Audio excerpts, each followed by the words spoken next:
Hello, hello, hello. Welcome to From the Sidelines. I am your host, Daisy Roberts.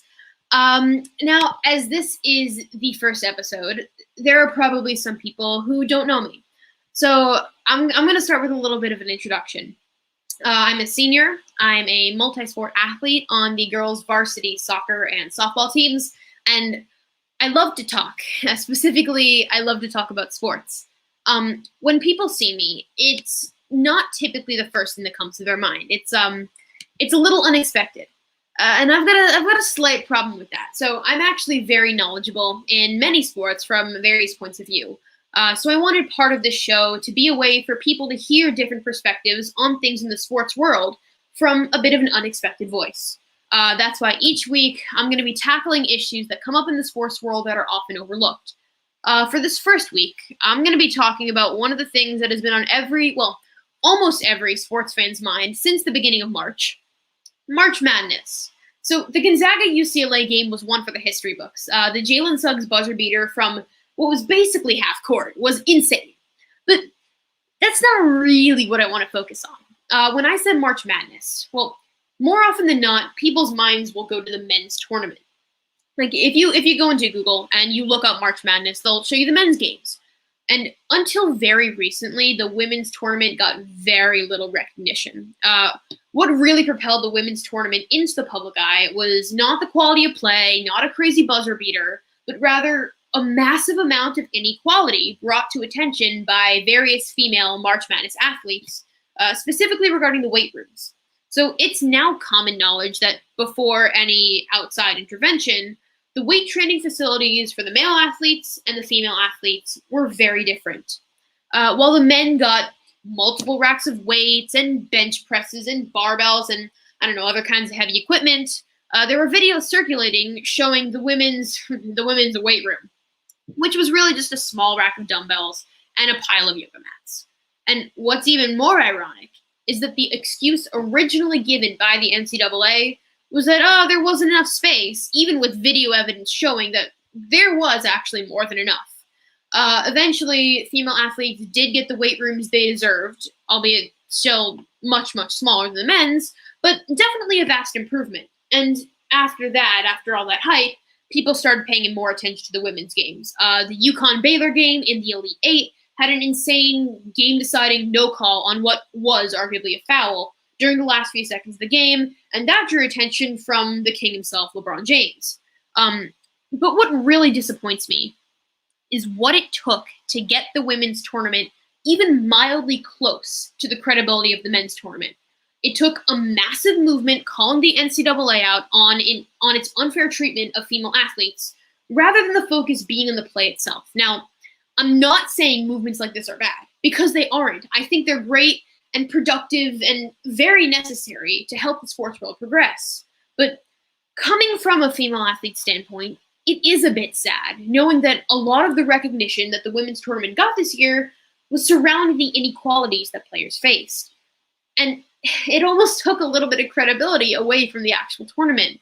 But in order for the tournament to get the recognition it deserves, the focus is going to have to be shifted more towards change because, face it, change needs to happen.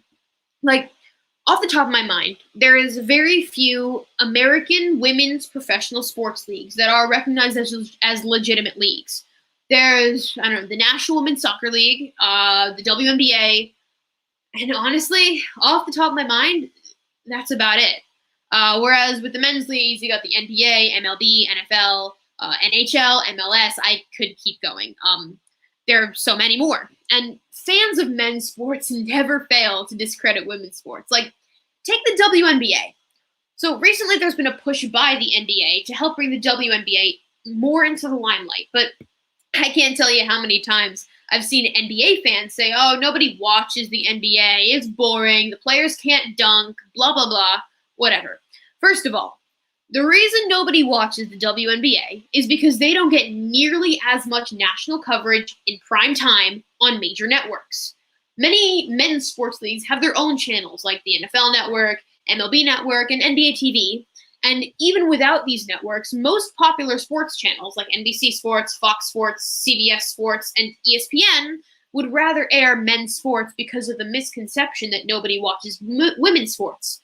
But because they don't air them, nobody ends up watching them, and it's just a whole toxic cycle that just completely discredits female sports. You also have to take into account the different levels of physicality between men's and women's sports. Like, I'll absolutely say that it is going to be much harder for a WNBA player to dunk because women happen to be naturally shorter than men. But if anything, that means the game is going to place more emphasis on dribble moves and sharp shooting, qualities that are praised in male basketball players like Kyrie Irving and Chris Paul. And the game isn't boring. You just don't happen to be interested in women's sports. Now, all right, take chess, for example. I'm not interested in chess. I personally think chess is really boring. That doesn't mean that chess isn't going to be interesting to somebody else. And that doesn't mean that there shouldn't be adequate resources for the people who want to watch chess to watch them. So, in general, women's sports deserve so much more credibility. And that may take precedence over the actual gameplay sometimes, which is disappointing.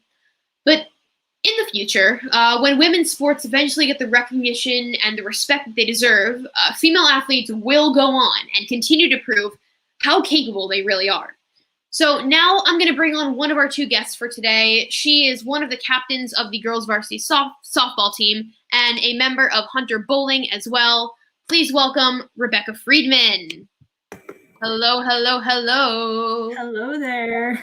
All right. Thank you for having me on. Yeah, absolutely. So as I just mentioned, you are one of the captains of the softball team. Now, I'm on the softball team, and in my experience as a softball player, it's often seen as, I don't know, the female counterpart to baseball, but like inferior to baseball. And so let's start. Are there any common misconceptions about softball that you want to clear up right now?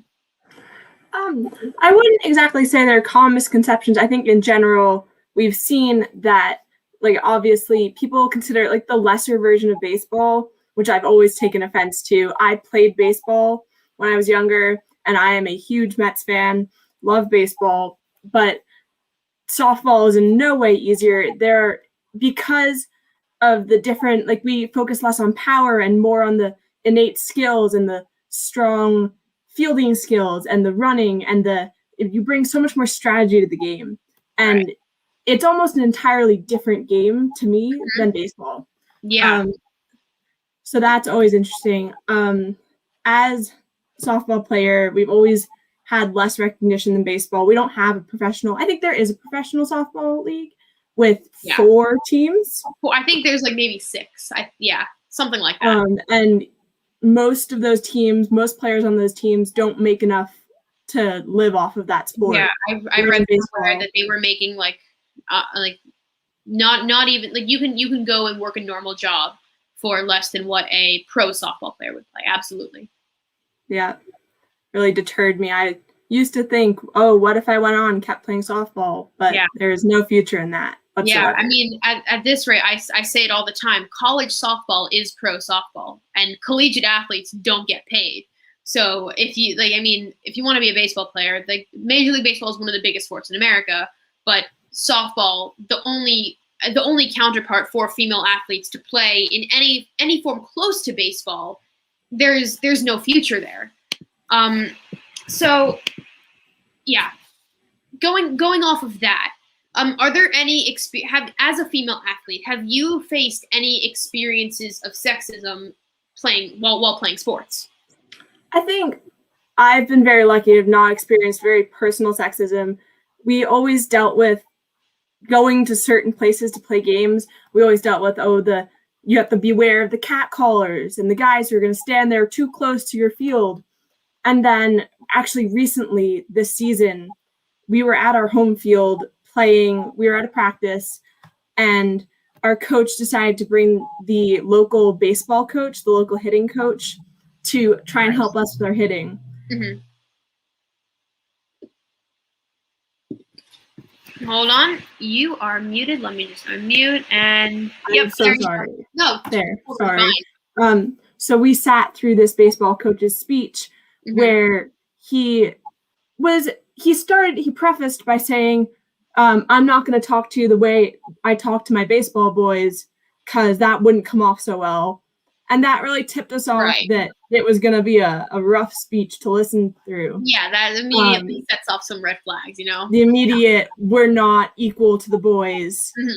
Mm-hmm. And the wondering, what does he say to his boys that should not be heard by girls? Yeah, that was a little uncomfortable. And then he went on to say that we are strong because we wear high heels and walk around all day in high heels. And he imitated walking in high heels and referenced our selfies and our TikToks. Oh my! And our prowess at hitting. Like he somehow combined that, and we were all masked. So it was a rough conversation, and definitely did not make me feel like a valid sports player. Yeah, absolutely. And yeah, I mean, what on earth does selfies and TikTok and high heels have to do with softball? Like, exactly. Yeah, that's okay. That baffles me. Thank you for sharing that, because I mean, it's quite obvious that, I mean, there's just so many misconceptions about female athletes. But you are not only just a softball player, you are a member of Hunter Varsity Bowling. And Hunter Varsity Bowling is a co-ed sports team. We have another member of Hunter Varsity Bowling on the show here with us. So I'm going to please welcome Alex Harris. Hello, Alex. Oh, wow, you got the graphic for me. I got the graphic for you. Thank you. And everything. Okay. So you both are on Hunter Bowling, which is co-ed. What is the difference between being an athlete on a co-ed team versus on a single-gender team? Since Rebecca had the floor just now, Alex, well, we can start with you. I don't know. For me, there wasn't really a big difference, honestly. I think everyone got along pretty well. I mean, I don't think I ever really had a problem with any of the girls on the team. But, obviously I can't speak for Rebecca's experience. Especially in my first 2 years, there were some guys that weren't always especially well behaved. So, probably made some people a little uncomfortable at times. But, those were guys. So, I mean, it wasn't really a big difference for me. Right. Rebecca, how about you? I think I pretty much agree with Alex. I'd never had a problem per se on the bowling team. We are a co-ed team, but in all of my years on the team, or at least for my first 2 years, there was only one other girl on the team. So there was definitely that inequity of like 14 boys and 2 girls. Yeah. But I never really, it was a pretty good environment, I'd say. Maybe the bus culture on the ways to and from games was sometimes not the best, but overall it was a pretty good experience. And I wouldn't say like different from playing on a non-co-ed team. Not that different, really. Okay. Yeah. And I mean, I think you also need to take into consideration bowling is a more individual sport where like your performance is like, it's really just down to you. It's you and the bowling ball, and you got to hit the pins, bowling. And whereas like a lot of co-ed, a lot of not co-ed, a lot of single gender sports are often very team based, like softball, soccer, basketball, football, things like that, where like you got a lot more interaction on the actual field with your teammates. So I can understand how it would be similar, but it is good to hear that you can put like guys and girls together in the same sport, and both can be successful and make like a good comfortable environment. And I think part of that is just like Hunter is like, we're a pretty progressive place, so it's pretty positive. So now we can get into the sports action. So I'd like to start off talking about the New York Mets. So the New York Mets, Jacob deGrom recently pitched, and Rebecca, I'm going to give you the floor with this one because I know you got some feelings about the Mets and deGrom, so I'm gonna let you take this one. All right. So if for those of you who don't know, Jacob deGrom is the Mets ace. He is arguably the best pitcher in baseball. Daisy might disagree with me, but we all know it's true. Sure. And he is famous on the Mets for not getting any run support. And it is painful to watch him throw some of the best starts in baseball and not have the support of his teammates. But at the same time, there's this beautiful eloquence that you like. If you watch his post-game interviews, he doesn't blame his teammates, which I thought is always thank you, Jared, for your yes.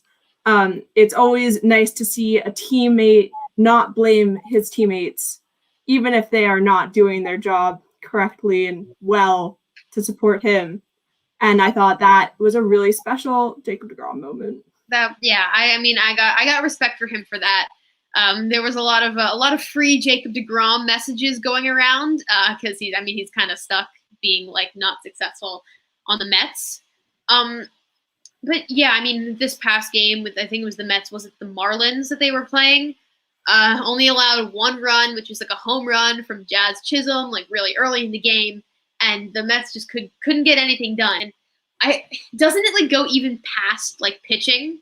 Like didn't Jacob deGrom get more hits than like the rest of the team combined? There's this stat in his 2 first starts of the season. The person with the most hits on the Mets in those starts is Jacob deGrom, with a total of 3 hits through 2 games. Yeah. And if you compare him to the other current aces with like very low ERAs, their teams are all over like 20 games over 500 in games that the pitchers start, and the Mets are 6 games under 500. Right. So that says a lot about the run support he gets. Yeah. So do you have any like hopes or expectations for the Mets this season? As a Mets fan, there is the perennial, we go into the season hoping we'll be great and wonderful, and those are usually dashed. And I assume those hopes will be dashed once again. Right now, I would love to just see the Mets play. I think other teams have played something like 10 games or much more than that so far this season. The Mets have played 5. Right, because they've had because of their issues with COVID, with the Nationals, and then the rain. Yeah. So that's my pretty base Roman start. Fantasy, it screwed me over. He was supposed to start for me. Yeah. Yeah. Not kind in fantasy baseball. Yes, it was. Yeah, the Mets being out has been a little bit rough. So going off of that, what do you think the Mets need to do this season in order to succeed? Like any signings, any specific positions, any strategies that you want to see from them? I'd love to see run support for their pitching. And it's unfortunate that they didn't sign an extension on Michael Conforto. Right. That might go against some future opinions that I share, but it is unfortunate. And there was the incident a few days ago where he controversially stuck his arm into a pitch. Right. Yep. To end the game on a walk-off hit by pitch, and that really lost my respect for him for a while. It'll be hard to get respect back for him. Yeah. Love to see run support, strong defense. Defense has always been an issue for the Mets, and if they can do that and not give up runs, that would be. And I think, I mean, in terms of the left side of the infield, I mean, they got is McNeil playing third this year? McNeil shifts between like third and second mostly, but they've got Lindor now. You've got McNeil and you've got Lindor, so that's like defensively, that's pretty strong. But I think, I mean, Pete Alonso, his offense is great, but I think his defense at first could be worked on a little bit. So yeah, those are all some great things to hit. So we're gonna switch a little bit away from MLB right now. A big sports event that is coming up. The NBA playoffs are approaching soon. So this is where I'm gonna go and talk to Alex. So, Alex, there are a lot of teams that are in contention. Most of them in the West, because arguably the East is not nearly as strong as the West. So what teams would you personally say are true title contenders, not teams that'll just make it to the playoffs and get out in the first, second round, What teams do you really think have a chance to take home the trophy this year? Yeah, I mean, you mentioned there's a lot of good teams in the West. Obviously, the Lakers, defending champions, they're gonna have LeBron and Anthony Davis back, and I expect them to be pretty fresh. I mean, if they can come back fully healed, this time off could, possibly be pretty good for them. Right. The Clippers are playing really well. They were such a trendy pick last year before their, total collapse. But I mean, they're still a good team, and I think they're pretty comparable in their level to last year. I don't understand why everyone's kind of soured on them. I think one playoff series, I mean, 3 bad games really shouldn't be enough to kind of discredit a whole team. And I mean, the Jazz have been just so fantastic. I totally expected them to slow down in the second half, and they've been playing better. Yeah. So I mean that was so impressive. They're just so dominant right now. I can't see why they shouldn't be a contender in the playoffs. They might, be expending a little too much energy. Perhaps they might, face a slowdown. But it doesn't look like it's coming anytime soon. And they've been so good. You have to think they have a chance. In the East, obviously the Nets. I mean, they have three of the best players in the league, 2 MVP candidates every year. I mean, they've been missing at least one of those guys for most of their games, and they're still in first place right now. Yeah. So obviously they have a chance. I think the Bucks are probably one of the most overlooked contenders right now. I see that. Yeah, they're first place. They have the highest net rating in the Eastern Conference. They've gotten a little unlucky, but they're still only 3 games back of first. Right. I mean, Drew Holiday was a great acquisition for them. I think he's going to be more consistent in the playoffs than Eric Bledsoe was. And I think Giannis and Chris Middleton have finally understood that they shouldn't, burn everything that they have in the regular season. Yeah. I mean, they're still playing well, but they're, obviously at a lesser level than they were last year. But I think that's probably some smart strategy on their part. And then obviously your favorite team, the 76ers. My favorite team. Yeah. Sixers. They've been fantastic all year. Joel Embiid has a shot at the MVP. Mm-hmm. Daryl Morey has made some great moves with that team too, picking up some shooters with Danny Green, Seth Curry. So that's going to be obviously a team to watch as well. Yeah, right. I'm a little bit surprised you didn't mention the Phoenix Suns. In the recent NBA Power Rankings, they overtook the Jazz, and the Suns are now number 1. Devin Booker has been, lights out the entire season. Chris Paul is the kind of guy, you add Chris Paul to a team and the team gets better. Like, I think if you look at the records of the teams before they added Chris Paul, and then after Chris Paul, anytime Chris Paul moves to a new team, the team gets better. And I think that he did that with the Suns. I mean, the Suns, they were like in the play-in tournament last year. And now, look at them. They're second in the West. They're number 1 in the power rankings. So I was a little bit surprised you mentioned Phoenix. And yes, the Denver Nuggets are super strong. I think one of Joel Embiid's biggest competition for MVP, it's got to be Nikola Jokic. Plus, at the trade deadline, they added Aaron Gordon, and they've got Jamal Murray. They've got Michael Porter Jr., who the Sixers had no idea how to guard when they played them last. So I think, especially in the West, I think Phoenix and Denver are teams to look out for. But in terms of actually contending for a title, I'd probably put Denver above Phoenix just because of how dominant Jokic is. I think in the 2 players in the NBA that nobody knows how to guard would be Nikola Jokic and Joel Embiid. Nobody knows how to guard them. I personally think they're unguardable. So you mentioned the Nets and how they've got their big 3 and 2 of them are MVP candidates. But recently they played the Lakers without LeBron and the Lakers without Anthony Davis. And the Nets had Kevin Durant and Kyrie Irving, even though Kyrie got ejected from the game. That was like in the 3rd quarter, and the Lakers had already gotten a pretty sizable lead. So even with all those big additions, they still have some major holes. So what are your thoughts on that Nets-Lakers game? The Nets-Lakers game and how Brooklyn got completely blown out? Yeah, I was absolutely shocked. The Lakers have been absolutely terrible most of the time when they don't have Anthony Davis or LeBron James. I was watching the highlights and I saw like the Lakers were up and I was expecting them to go like, oh, and then this is where the Nets scored like 20 points in a row and then won easily. And that never happened. Really surprising. Andre Drummond was just overpowered the Nets. I think that's definitely going to be a problem for them. Their defense matching up against bigs. I mean, they have Claxton, but as far as depth goes, they're definitely lacking there. Yeah.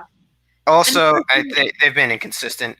They've had, again, I've mentioned a lot of injuries, so fit is definitely going to be a problem. They need to have some more time, I think, playing together. Hopefully, everyone can stay healthy for this last stretch of the season. They can get some momentum going into the playoffs. Yeah, and I mean, and you mentioned that they don't have great defense against bigs. Meanwhile, the top two teams in the East, their best players are big men. You got Giannis and you got Embiid. So I think that's definitely going to be an issue that the Nets are going to face going into the playoffs. But they did build this big super team with the addition of LaMarcus Aldridge and Blake Griffin. They still have DeAndre Jordan. So do you think there should be like some sort of limit added to try and keep the league balanced? Like, do you think is the salary cap enough? Like, what are your opinions on super teams? I don't know. It's just whenever people complain about super teams, it's just I don't know, sometimes it's kind of annoying because people are doing it all the time. It's just I don't know. Like it just the NBA seems so competitive right now. It's just there's so many good players that it just feels like there's more super teams because it's easier to have a bunch of good players on one team. Yeah. I mean, even with the Nets roster, is anyone thinking that it's like a sure thing that they're going to win? Like, I don't think so. And then in the West, I mean, there's 5 really good teams that have some chance of making it to the finals. So, I mean, certainly not now. I don't really think that there's any limit necessary. But I mean, those Golden State years, I certainly would have understood that argument a little better. Yeah, and I mean, looking at the way like other sports leagues do it, I mean, the NBA has a salary cap, and that usually helps. But I mean, when you got guys like Blake Griffin and LaMarcus Aldridge willing to get contract buyouts and sign for nothing, and Andre Drummond did that with the Lakers. So I think that's a way to get around the salary cap for like ring chasers who just want to go out and just want to win. But I mean, if going back to baseball, if you look back at the MLB, they've got the luxury tax bracket. But with the luxury tax bracket, so for those who don't know, the way it works is that there are 2 levels of salary in Major League Baseball for yearly salary. And if you go over each level, you have to pay a bigger tax to Major League Baseball. But that gives a huge advantage to big market teams like, I mean, the Dodgers, Yankees, Mets, Astros in these big cities with massive fan bases who can bring in revenue versus, I don't know, smaller teams like, Cincinnati Reds, the Detroit Tigers, Kansas City Royals. And especially when Major League Baseball contracts can be like basically for as long as teams want, for as much money as teams want. So when you can sign guys for like 6, 7, 8, even 10 plus years, it becomes a huge advantage to teams who have that more money. So, I mean, I don't know, Rebecca, do you have any thoughts on Major League Baseball and luxury tax and big long contracts like that? I think the way you were talking about basketball and that their big contracts and super teams actually don't matter that much because the league is so engaging and there's so much strong competition.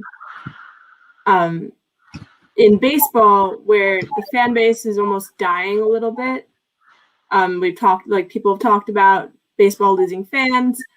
I think that these long contracts where you're signing a player for 7, 8, 9, 10, 13 years, you can't guarantee that in 8 years those players are going to be good and strong. And I think those are always high risk and very low reward contracts that end in. There are very few examples of long contracts, like Giancarlo Stanton's 13-year contract, $300-400 million contract with the Marlins has ended up with him on the Yankees injured most of the time. Right. And you see these contracts not working out, not bringing fans in to pay for these big contracts.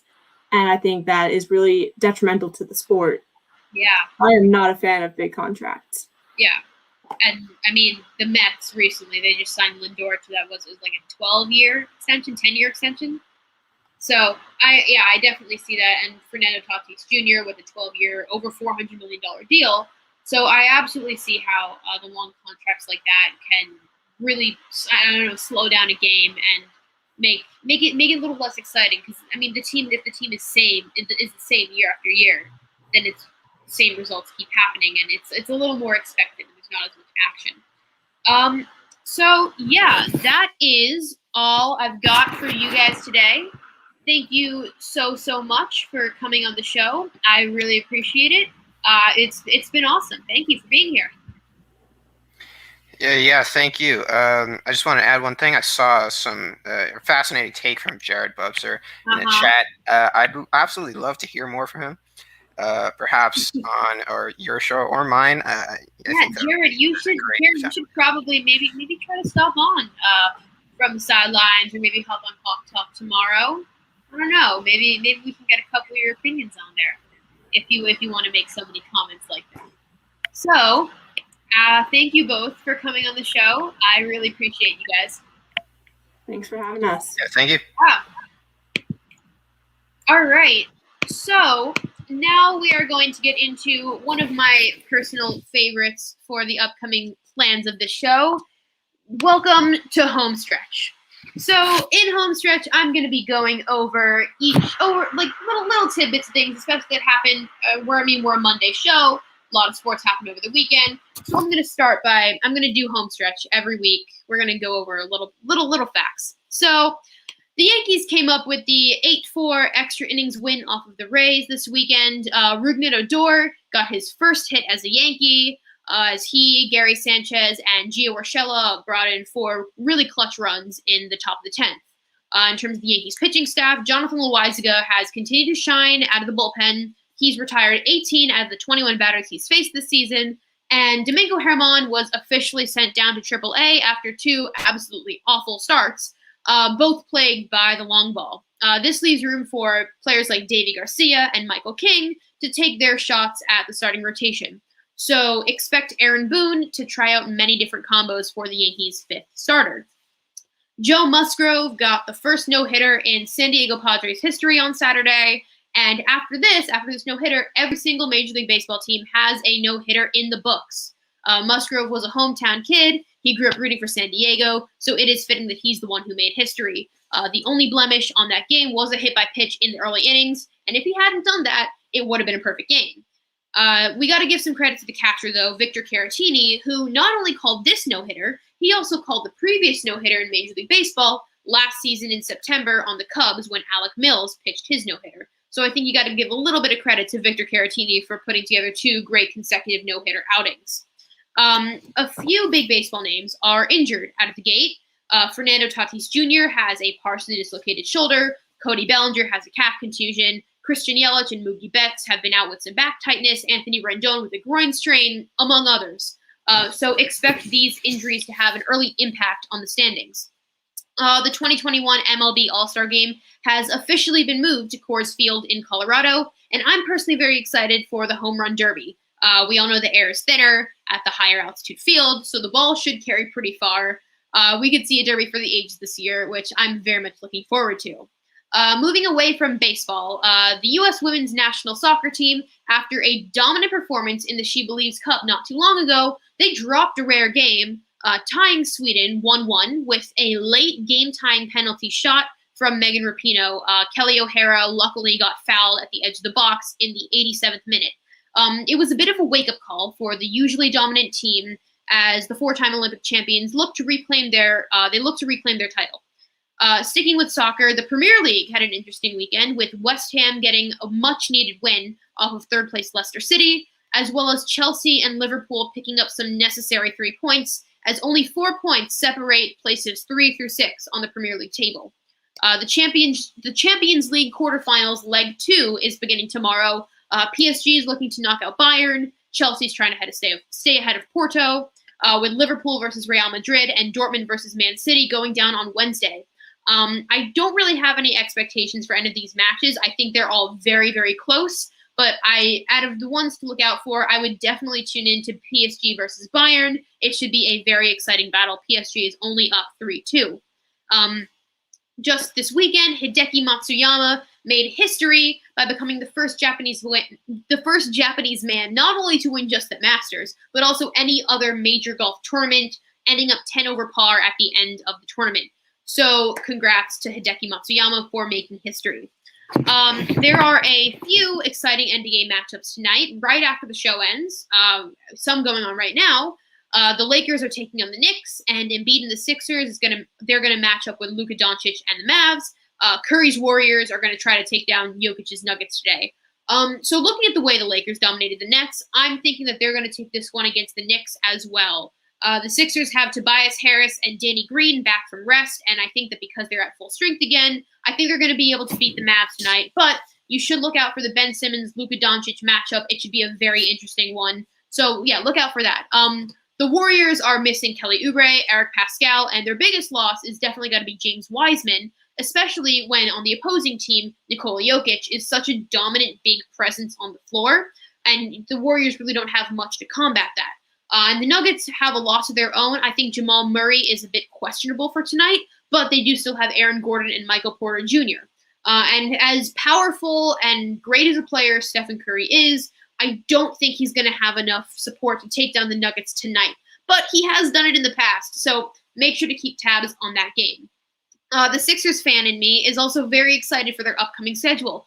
The next 7 Sixers games are all nationally televised, all against huge opponents. They're going up against some of the toughest opponents in the league in order. After they've got the Mavs games tonight, they've got the Nets, Clippers, Warriors, Suns, and then the Bucks twice. So they are definitely the Sixers schedule is definitely a team to watch as they push to lock in the 1 seed for the upcoming NBA playoffs. Finally, hockey. I don't watch hockey, but if people want me to watch hockey, I can watch hockey. Apparently, there were a few shootouts last night, which is cool, I guess. But I wouldn't know. I don't watch hockey. And with that is it for today. Make sure to tune in next week where I'm going to be talking about substance abuse in sports. You won't want to miss it. Also, check out Hawk Talk tomorrow at 7 p.m. and Distractions on Wednesday, also at 7 p.m. It is 7:37, and I have a Sixers game to watch now, so I will see y'all next week. Bye!